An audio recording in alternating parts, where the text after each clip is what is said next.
Assalamualaikum warahmatullahi wabarakatuh. Kami dari kelompok 6 yang akan menjelaskan tentang penulisan artikel ilmiah.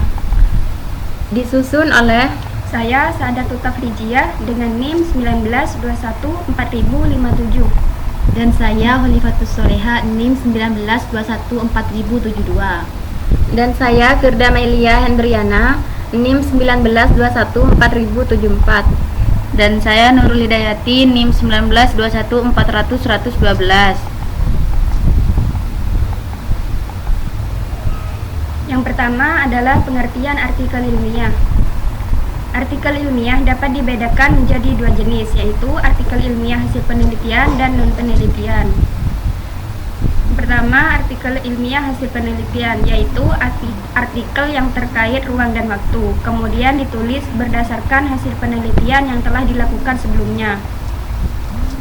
Yang kedua, artikel ilmiah non-penelitian, yaitu artikel yang mengacu pada semua jenis artikel yang bukan laporan penelitian. Artikel ilmiah non-penelitian menelaah konsep, teori, prinsip, model, atau produk. Komponen artikel ilmiah. Yang pertama, artikel ilmiah hasil penelitian. Artikel ilmiah hasil penelitian menurut Profesor Dr.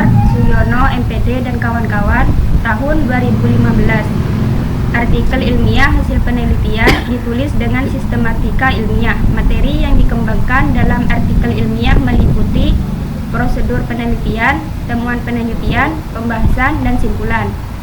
Yang kedua, artikel ilmiah hasil non-penelitian.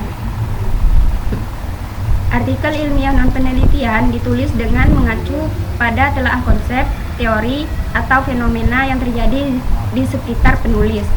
Artikel ilmiah non-penelitian ditulis berdasarkan penalaran pribadi yang dilakukan penulis, namun tetap dalam konvensi dan sistematika ilmiah.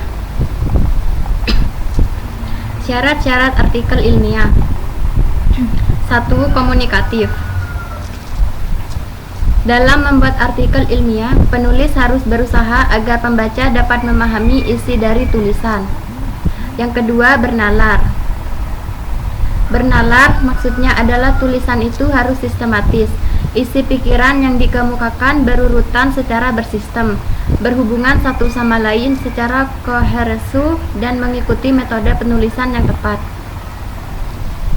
Yang ketiga, ekonomis. Tulisan ilmiah harus ekonomis, maksudnya kata dan kalimat yang digunakan harus dipikir sedemikian rupa sehingga uraian padat, berisi, dan pembaca memahami materi apa yang dibahas. Yang keempat, berdasarkan landasan teori yang kuat. Teori yang kuat adalah teori yang diakui oleh sesama ahli dalam disiplin ilmu yang dibahas. Studi pustaka atau literatur review adalah bagian dari sebuah karya tulis ilmiah. Pada dasarnya, merujuk upaya umum yang harus dilalui untuk mendapatkan teori-teori relevan dengan topik penelitian. Juga memuat pembahasan penelitian terlebih dahulu. Studi pustaka dapat dibedakan menjadi dua bagian, yaitu A. Kepustakaan konseptual, meliputi konsep-konsep atau ahli teori-teori pada buku dan artikel yang ditulis oleh para ahli. B. Kepustakaan penelitian, meliputi laporan penelitian yang telah diterbitkan baik pada jurnal maupun majalah ilmiah. Yang kelima, relevasi dengan disiplin ilmu yang dibahas. Relevasi dengan disiplin ilmu yang dibahas ini berarti uraian tidak boleh menyimpang dari disiplin ilmu yang menjadi pusat pembahasan. Juga metode yang dipilih harus relevan dengan masalah yang disampaikan. Yang keenam, didukung data yang meyakinkan. Tulisan ilmiah harus didukung oleh data yang cukup dan meyakinkan. Data pendukung sudah pasti relevan dengan disiplin ilmu yang dibahas. Sumber data harus disebutkan dan data yang digunakan adalah data yang mutakhir. Yang ketujuh, ditopang oleh kepustakaan yang mutakhir. Tulisan ilmiah harus ditopang oleh kepustakaan mutakhir. Kepustakaan mutakhir adalah karya ilmiah yang diterbitkan 5 tahun terakhir, bahkan idealnya 2 tahun terakhir.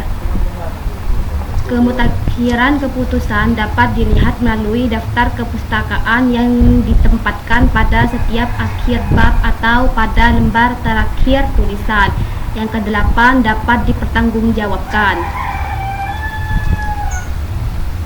Suatu tulisan ilmiah harus dapat dipertanggungjawabkan, baik tanggung jawab ilmiah, tanggung jawab moral, tanggung jawab teknis dan sosial. Tanggung jawab mengandung pengertian buku acuan, sumber data, dan sumber kutipan harus secara jujur disebutkan. Cara membuat dan membaca artikel ilmiah. Yang pertama, cara membuat artikel ilmiah. A. Buat kerangka tulisan, rencanakan tulisan Anda. Buatlah kerangka tulisan agar tulisan memiliki struktur dan tersusun dengan baik. B.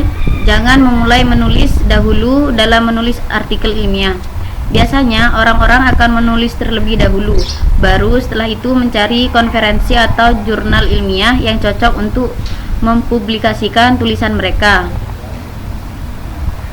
C. Abaikan bahasa ketika merencanakan tulisan. Jangan terlalu pedulikan bahasa Anda. Tata bahasa dapat dilakukan setelah selesai menulis. D. Tulis dan tulis ulang setelah selesai menulis.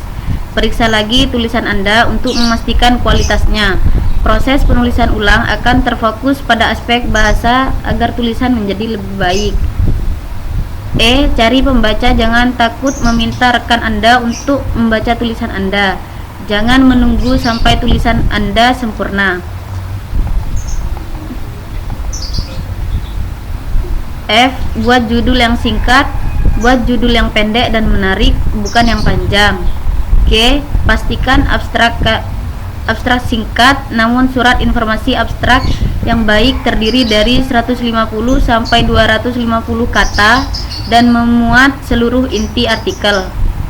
Maka, abstrak harus membuat latar belakang, rumusan masalah atau tujuan, metode, hasil diskusi, dan kesimpulan penelitian. 2. Cara membaca artikel ilmiah. 1. Langkah pertama yang dilakukan adalah membaca atau memindai paper secara cepat. Kamu boleh memulai langkah mana dulu yang kamu pilih. Perhatikan judul, abstrak, dan pendahuluan secara teliti.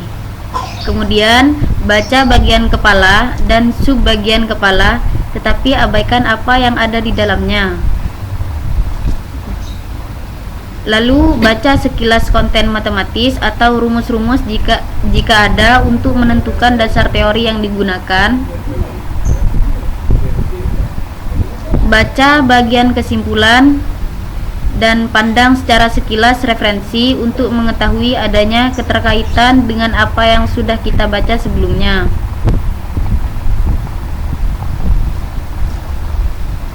Dua, baca paper dengan penuh ketelitian, tetapi abaikan bagian yang terdahulu yang terlalu detail seperti bukti-bukti. Langkah-langkahnya, lihat secara teliti gambar, diagram, dan ilustrasi lain dalam paper. Lalu ingat untuk menandai hal-hal yang relevan. Langkah ketiga, untuk memahami paper seutuhnya, kamu harus benar-benar meninjau dan memahami langkah ketiga ini. Kunci dari langkah ketiga adalah berusaha untuk mengimplementasikan kembali paper. Sekian presentasi dari kelompok kami, kurang lebihnya mohon maaf. Wassalamualaikum warahmatullahi wabarakatuh.